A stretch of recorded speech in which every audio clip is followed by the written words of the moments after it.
Shalom וברוכים הבאים, hello and welcome to Stereo to Hebrew. My name is Ori and we continue with our series of Hebrew alphabet, and today we continue with letter number 11, letter Kaf.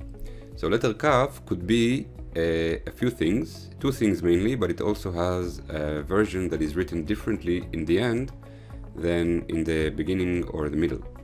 So I'll talk about first the two sounds that letter Kaf can make. It could be K, like letter K, or C, like the word cat or kangaroo. And it could be Ch, which is a sound that doesn't exist in English. We already saw it in the 8th letter, letter Chet. So Chet and Chaf sound exactly the same. So I'll show you how it's written. Like always, the print version is one version, where how you write it in print, in computers, in newspapers, in books, in apps, and the cursive version, which is how you write it with your handwriting. So it starts like this, print. So it's one like this, one line like this, one line like this. So it's like a square. You start making a square, but you don't make the final line.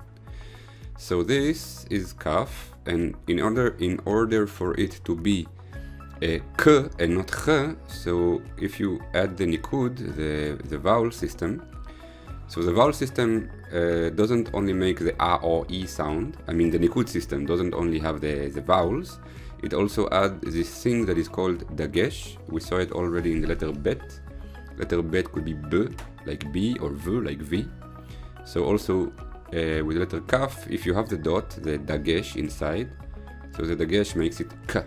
And if you don't have the dagesh, it sounds like Ch. So this is the print, and the version, it's the same but more round, even a bit like the same size. No, it's not the same size. This is the same size.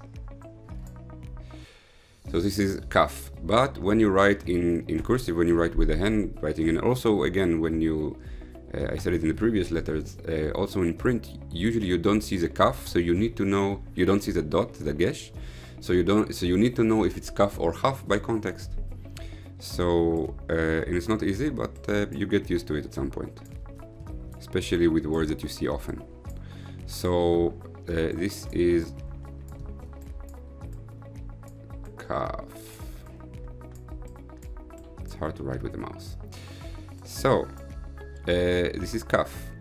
There is also, this is the first letter out of 5 letters that we're going to see that have a final version. A final version is, this is the version of the letter that you write if the letter is in the beginning of the word or the middle of the word. When it's at the end of the word, it has a final version. So it's called Kaf Sofit.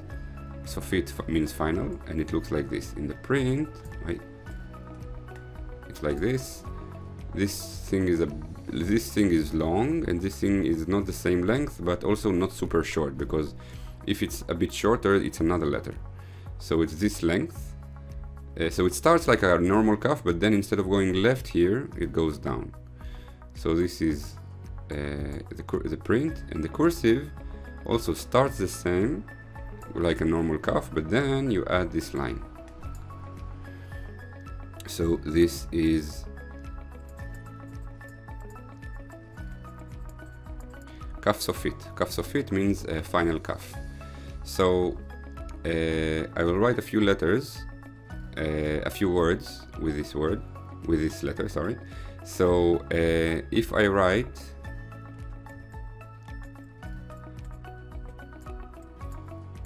this letter, we learned in the previous video, this is Yud.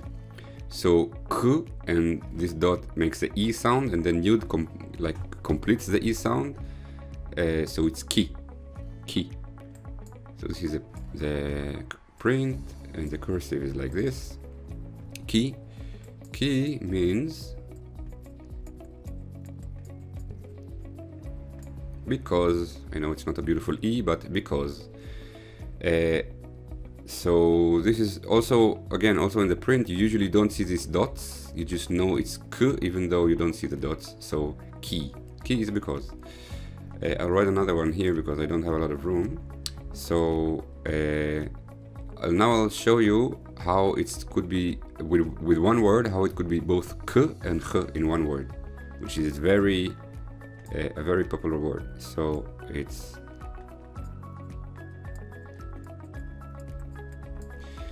this word is kacha.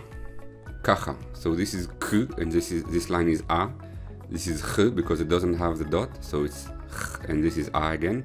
So ka, cha, and hey is silent. It just completes the a sound, just like the yud completes the e sound. So kacha. Kacha is either, actually it also could be because, when because is said like, why did you do that? Why did you do that? Just because, you know, no reason. So lama asita et ze? Kacha. Just like, why did you do it? Kacha, for no reason. But it also means because of that. Kacha osim et ze. This is how you do it. Kacha osim et ze. So it has two meanings in English. So I won't write it, I just explain it to you.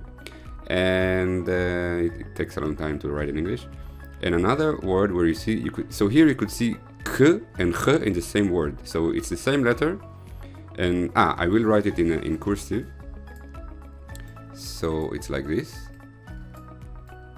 So you see this, you just know that this one is k and this one is ch. And this one has a under it and this one has a under it. How do you know? You just see it over and over and over again, and then you just remember it. This is how Hebrew works. You need to remember a lot of words by heart to know how to say them. So this is ki, this is kacha, and I'll write another word so you could see the final letter. This is ach, ach. So we saw in the letter chet, the word ach with chet, which is similar in sound, means brother. Ach sheli, my brother. But this ach, how do you know the difference? Only by context or by reading the word. This ach means but. And people don't really use it in day-to-day Hebrew, but it is written in texts, in books, in newspapers, even in Facebook and WhatsApp messages. People write ach instead of aval, which is another word, the more common word for but. So here you see I didn't write the cursive, so the cursive is like this. Ach. So again, it's more formal, but it is in use. So this is kaf. It could also be, this is a print, this is a cursive. This is a final letter print, this is a final letter cursive, kaf sofit. This is how you write ki. Ki because, you know, אני רוצה לדבר כי אני רוצה לדבר. I want to talk because I want to talk, let's say. This is kacha, like that, or because as well. And this is ach, but. So this is the regular kaf in cursive, regular kaf and regular chaf, I mean print and cursive, and final kaf in print and final kaf in cursive. That was a longer video than usual, but because kaf is a bit more complex, and it also has, it has both the dagesh, this dot that makes it k or ch, and it also has a final letter, so you don't, like the word ach, you don't write with the regular kaf, but only with the sofit, with the final kaf. So this is all you need to know about letter kaf. And I hope you learned from this video, and I'll see you again in the next letter lamed, which is not as complex as this one. See you, bye bye.